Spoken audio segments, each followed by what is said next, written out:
Hello lovely children, आज मैं आपको कक्षा 10वीं क्षितिज भाग 2 पाठ 10 गद्य खंड के प्रश्न उत्तर बताऊंगी। देखिए पहला क्वेश्चन। उसको देखने के पहले मैं आपसे ये बोलूँगी कि प्लीज़ आप मेरे चैनल को सब्सक्राइब कीजिए, लाइक कीजिए, कमेंट कीजिए, जिससे कि मैं अपने आगे की वीडियो और जल्दी जल्दी अपलोड कर सकूं। चलिए पहला क्वेश्चन देखते हैं। सेनानी ना होते हुए भी चश्मे वाले को लोग कैप्टन क्यों कहते थे? सेनानी ना होते हुए भी चश्मे वालों को लोग, यहाँ पे उत्तर देखते हैं, सेनानी ना होते हुए भी चश्मे वाले को लोग कैप्टन इसलिए कहते थे क्योंकि उसके अंदर देशभक्ति की भावना कूट कूट कर भरी हुई थी। वह स्वतंत्रता आंदोलन में भाग लेने वाले सेनानियों को भरपूर सम्मान करता था। यहाँ पर ये बताया जा रहा है नेताजी एक स्वतंत्र सेनानी थे, इसलिए उस चश्मे वाले के अंदर जो भी आंदोलन में भाग लिया करते थे या स्वतंत्रता उसमें कार्य किया करते थे, उसके लिए देशभक्ति की भावना कूट कूट कर भरी थी, वह उनका सम्मान किया करता था। चलिए दूसरा प्रश्न देखते हैं। हालदार साहब ने ड्राइवर को पहले चौराहे पर गाड़ी रोकने के लिए मना किया था, लेकिन बाद में तुरंत रुकने को कहा। यहाँ पर देखते हैं का नंबर का भी यहाँ प्रश्न बता रहे हैं। यहाँ पर 3 प्रश्न बन रहे हैं इसके। हालदार साहब पहले मायूस क्यों हो गए थे? दूसरा देखते हैं मूर्ति पर सरकंडे का चश्मा क्या उम्मीद जगाता है? गा नंबर का देखते हैं हालदार साहब इतनी सी बात पर भावुक क्यों हो उठे? यहाँ पर अपन उत्तर देखते हैं का नंबर का। हालदार साहब पहले इसलिए मायूस हो गए थे क्योंकि वे सोच रहे थे कस्बे के चौराहे पर सुभाष चंद्र बोस की प्रतिमा तो अवश्य मिलेगी, परंतु उनकी आंखों पर चश्मा लगा नहीं मिलेगा। चश्मा लगाने वाला देशभक्त कैप्टन तो मर चुका है। यहाँ पर जब वे दोबारा जाते हैं तो जो कैप्टन रहता है चश्मा लगाने वाला, उसकी मृत्यु हो जाती है, तो इसलिए वे मायूस थे कि हम जब निकलेंगे तो वहाँ से हमें चश्मा दिखाई नहीं देगा। तो अपन आगे देखते हैं।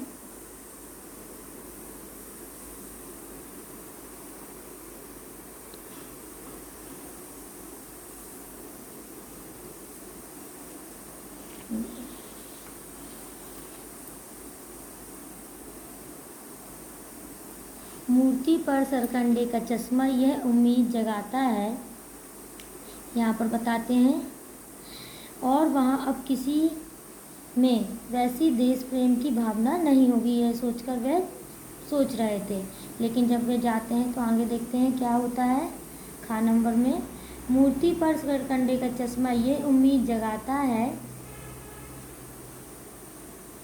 कि अभी लोग के अंदर देशभक्ति की भावना मरी नहीं है, भावी पीढ़ी इस धरोहर को संभाले हुए है। बच्चों के अंदर देश प्रेम का जज्बा है, अतः देश का भविष्य सुरक्षित है।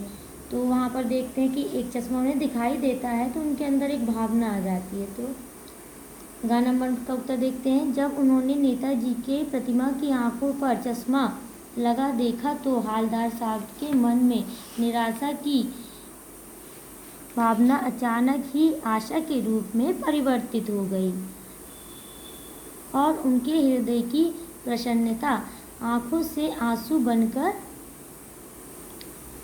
छलक उठी। उन्हें यह विश्वास हो गया कि देशभक्ति की भावना भावी पीढ़ी के मन में भी पूरी तरह भरी हुई है। इस प्रकार से ये हो गया गा नंबर का उत्तर। अपन तीसरा प्रश्न देखते हैं। इसमें अपन को आशय स्पष्ट करना है।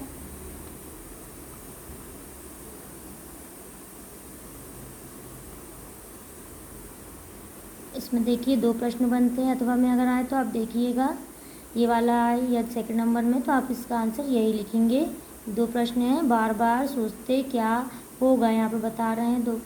पहला प्रश्न पढ़ते हैं। बार बार सोचते क्या होगा उस कौम का जो अपने देश की खातिर प्रथम देखते घर गृहस्थी जवानी जिंदगी सब कुछ होम देने वाला भी हंसती है और अपने लिए बिकने के मौके ढूंढती है। तो यहाँ पर अपन उसका उत्तर देखते हैं। हालदार साहब बार बार सोचते रहे कि उस कौम का भविष्य कैसा होगा जो उन लोगों की हंसी उड़ाती है, जो अपने देश की खातिर घर गृहस्थी, जवानी, जिंदगी सब कुछ त्याग कर देते हैं। साथ ही वह ऐसे, इसमें अपना आगे अपन देखते हैं,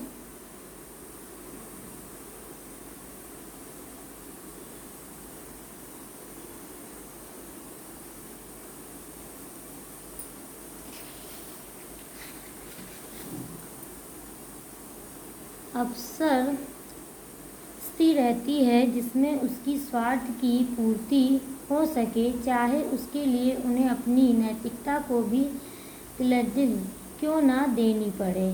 तिलांजलि क्यों ना देना पड़े। आप बता रहे हैं कि नैतिकता को भी तिलांजलि देना क्यों ना पड़े।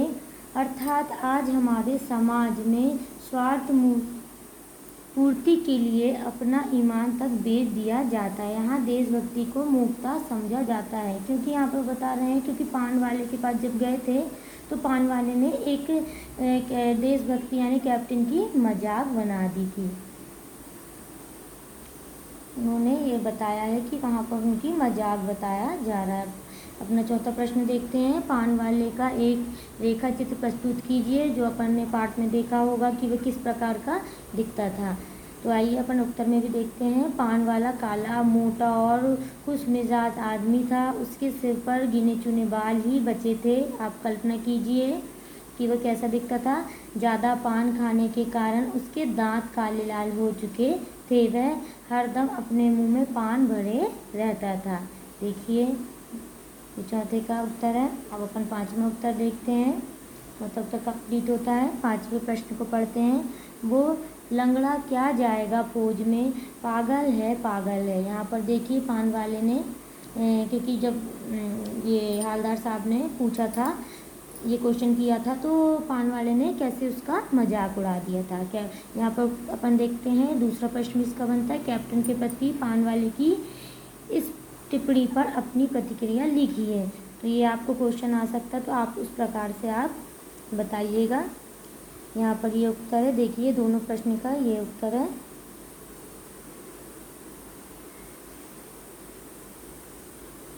यह टिप्पणी कैप्टन के बारे में हालदार साहब, यहाँ पर बता रहे हैं, ये टिप्पणी कैप्टन के बारे में हालदार साहब द्वारा पूछे जाने पर पान वाले द्वारा कही गई, जो बिल्कुल उचित नहीं थी। कैप्टन शारीरिक रूप से अक्षम था, जिसके लिए वह फौज में नहीं जा सकता था, परंतु उसके हृदय में जो अपार देशभक्ति की भावना थी वह किसी फौजी से कम नहीं थी। कैप्टन अपने कार्यों से जो असीम देश प्रेम प्रकट करता था, उसी कारण पान वाला उसे पागल कहता था। ऐसा कहना पान वाले के, यहाँ पर देखते हैं आगे, सही था कि नहीं।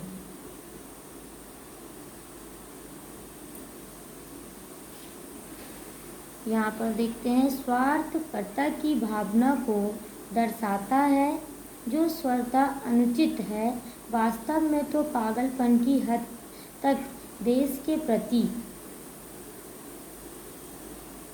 त्याग व समर्पण की भावना रखने वाला व्यक्ति श्रद्धा का पात्र है, उपहास का नहीं। यानी हमें उसका सम्मान करना चाहिए, ना कि उसकी हंसी उड़ाना चाहिए। लेकिन यहाँ पर पान वाला उसकी क्या कर रहा था, हंसी उड़ा रहा था। यहाँ पे अपन छठवां प्रश्न देखते हैं।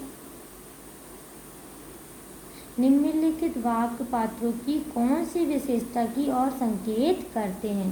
तो यहाँ पर भी देखिए का, खा, गा, ये तीन प्रश्न बता रहे हैं। तो फिर इसके अपन को इनके उत्तर बताना है कि किस विशेषता को संकेत कर रहे हैं, किसकी विशेषता बता रहे हैं। तो अपन पहला देखते हैं क्वेश्चन। हालदार साहब हमेशा चौराहे पर रुकते और नेताजी को निहारते। हाँ नंबर में देखते हैं, पान वाला उदास हो गया। उसने पीछे मुड़कर मुंह का पान नीचे थूका और सर झुकाकर अपनी धोती के सिरे से आंखें पोंछता हुआ बोला, साहब कैप्टन मर गया है। बता रहे हैं साहब कैप्टन मर गया है। अब का नंबर का देखते हैं, कैप्टन बार बार मूर्ति पर चश्मा लगा देता था। अब यहाँ पर अपन का नंबर का उत्तर देखते हैं।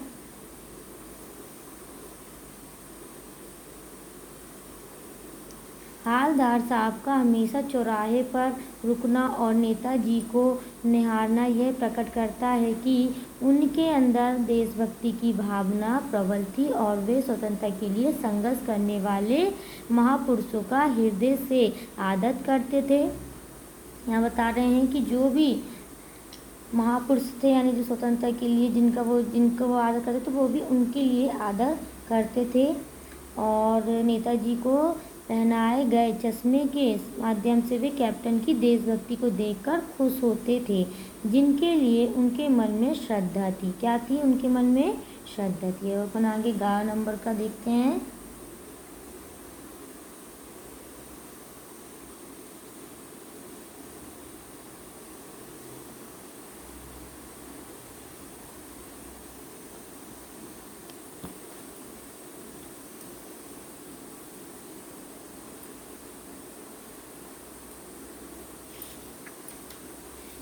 खा नंबर में देखिए, कैप्टन की मृत्यु के बाद पर पानवाले का, यहाँ बता रहे हैं खा नंबर में, कैप्टन की मृत्यु के बाद पर पानवाले का उदास हो जाना और सर झुकना कर आंसू पोंछना इस बात को प्रकट करता है कि पानवाले के हृदय में कैप्टन के प्रति गहरी नेता की भावना थी। कहीं न कहीं उसके मन में भी कैप्टन की देशभक्ति के लिए श्रद्धा थी, जिस कारण कैप्टन के मर जाने पर वह दुखी हो गया। उपरोक्त घटना से पानवाले की संवेदनशीलता और देश प्रेम की भावना का पता चलता है ना। यहाँ पर नहीं तो हालदार साहब सोचते थे इसके मन में देश प्रेमता की भावना नहीं है, लेकिन कैप्टन के मर जाने पर जो उसके मन में भाव था उसे देखकर हाल साहब भी बोल दिए कि नहीं, इसके मन में भी देशभक्ति की भावना है। चलिए गा नंबर का उत्तर देखते हैं। कैप्टन द्वारा बार बार मूर्ति पर चश्मा लगाना यह प्रकट करता है कि वह देश के लिए त्याग करने वाले लोगों के प्रति अपार श्रद्धा रखता है। उसके हृदय में देशभक्ति और त्याग की भावना कूट कूट कर भरी हुई थी। चलिए ये क्वेश्चन कंप्लीट होता है 6वां नंबर का। अब यहाँ पर अपन 7वां प्रश्न देखते हैं।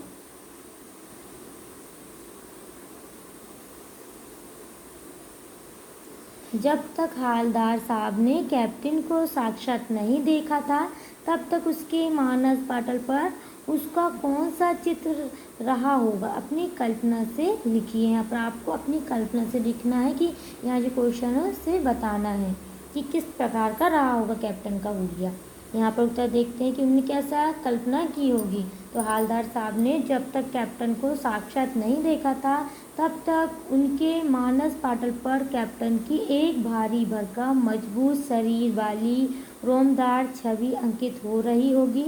उन्हें लगता था फौज में होने के कारण लोग उन्हें कैप्टन कहते हैं, क्योंकि उन्हें ये कल्पना की थी जब वह इतना देशभक्ति वाला काम कर रहा है तो वो भी एक फौज रहा होगा, देशभक्त रहा होगा।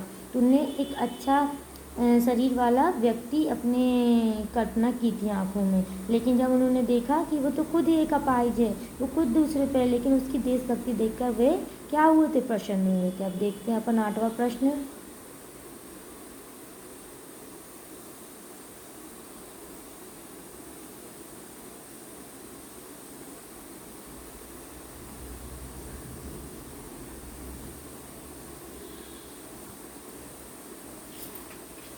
यहाँ पर 8वां प्रश्न है, कस्बों, शहरों, महानगरों पर किसी न किसी शहर के प्रसिद्ध व्यक्ति की मूर्ति लगाने का प्रचलन सा हो गया है। अब गाना मूर्ति के इस तरह की मूर्ति लगाने के क्या उद्देश्य हो सकते हैं? आप अपने इलाके के चौराहे पर किस व्यक्ति की मूर्ति स्थापित करवाने चाहेंगे और क्यों? गा नंबर का प्रश्न देखते हैं। उस मूर्ति के प्रति आपके एवं दूसरे लोगों के क्या उत्तरदायित्व होने चाहिए? देखते हैं का नंबर का उत्तर। इस तरह की मूर्ति लगाने का प्रमुख उद्देश्य ये होता है कि तो महान व्यक्ति की स्मृति हमारे मन में बनी रहे। हमें यह स्मरण रहे कि उस महापुरुष ने देश व समाज के हित के लिए किस तरह के महान कार्य किए हैं। उसके व्यक्तित्व से प्रेरणा लेकर हम भी अच्छे कार्य करें, जिससे समाज व राष्ट्र का भला हो। अब खा नंबर में देखते हैं। हम अपने इलाके के चौराहे पर महात्मा गांधी की मूर्ति स्थापित करवाना चाहेंगे।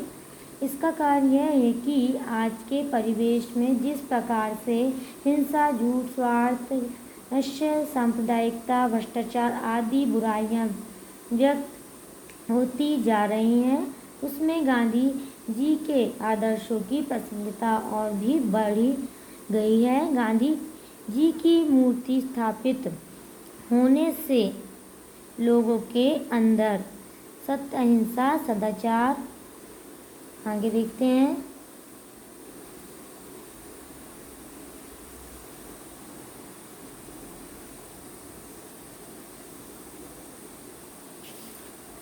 सांप्रदायिक सदाई आदि की भावना उत्पन्न होगी। इससे समाज व देश का वातावरण अच्छा बनेगा। अब अपन ग नंबर में देखते हैं, हमारा यह उत्तरदायित्व होना चाहिए कि उस मूर्ति की गरिमा का ध्यान रखें। हम न तो स्वयं उस मूर्ति का अपमान करें अथवा उसे पहुंचाएं और ना ही दूसरे को ऐसा करने दें। हम उस मूर्ति के प्रति पर्याप्त श्रद्धा प्रकट करें एवं उस महापुरुष के आदर्शों पर स्वयं भी चलें तथा दूसरे लोगों को भी चलने के लिए प्रेरित करें। यहाँ पे ये बता रहे हैं। अब अपन 9वां प्रश्न देखते हैं। निम्नलिखित पंक्तियों में स्थानीय बोली का प्रभाव स्पष्ट दिखाई देता है। आप इन पंक्तियों को मानक हिंदी में लिखिए। यहाँ पर अपन को किस में लिखना है? मानक हिंदी में अपने प्रकट करना। ये जो पंक्ति दी है उसका अपन को अर्थ बताना अपने थोड़े से शब्दों में। यहाँ पे मानक हिंदी में, कोई ग्राहक आ गया, समझो उसको चौराहे चौखट चाहिए, तो कैप्टन किरदार से लगाएगा तो उसको मूर्ति वाले दे दिया, उधर दूसरा बैठा दिया। यहाँ पर एक लैंग्वेज की बात की है, भाषा की, कि अपन अपनी डेली भाषा में अपन किस प्रकार से बोलते हैं, तो आपको उसको मानक हिंदी में बताना है कि इसका अर्थ अपने शुद्ध भाषा में बताना है। आगे देखते हैं मानक हिंदी में रूपांतरित। अगर कोई ग्राहक आ गया है और उसे चौराहे चौखट चाहिए तो कैप्टन कहाँ से लाएगा, तो उसे मूर्ति वाला चौखट दे देता है और उसकी जगह दूसरा लगा देता है। देखिए 10वां प्रश्न, भाई खूब क्या आइडिया है, इस वाक्य को ध्यान में रखते हुए बताइए कि एक भाषा में दूसरी भाषा के शब्दों के आने से क्या लाभ होते हैं। तो अपन इसका उत्तर देखते हैं।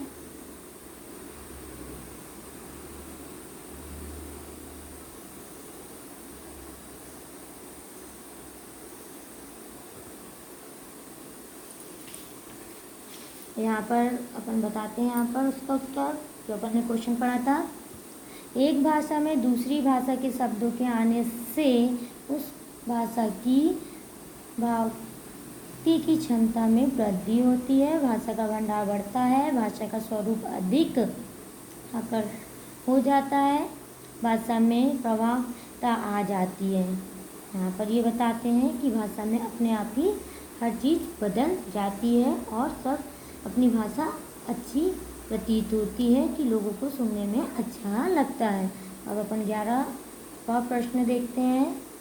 निम्न वाक्य से निपात, छाती और उनमें से बताइए। यहाँ पे एक निपात शब्द अपन को छांटना है। देखिए ये लाइन है का नंबर में, नगर पालिका थी तो कुछ ना कुछ करती भी रहती थी। खामे किसी स्थानीय कलाकार, यहाँ बता रहे किसी स्थानीय कलाकार को ही अवसर देने का निर्णय किया गया होगा। यानी चश्मा तो था लेकिन संगमरमर का नहीं था। हालदार साहब अब भी नहीं समझ पाए। 2 साल तक हालदार साहब अपने काम के सिलसिले में उस कस्बे से गुजरते रहे। अपन उत्तर देखते हैं। का नंबर का, कुछ ना कुछ तो तुम हमेशा कुछ ना कुछ मांगते ही रहते हो।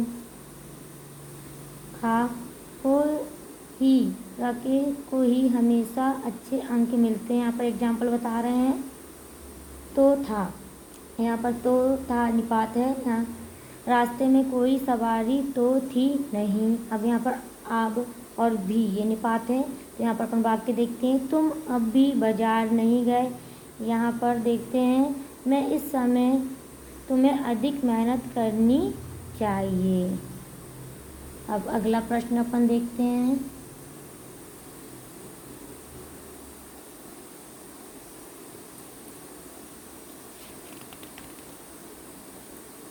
यहाँ पर अपना ये प्रश्न उत्तर कंप्लीट होते हैं।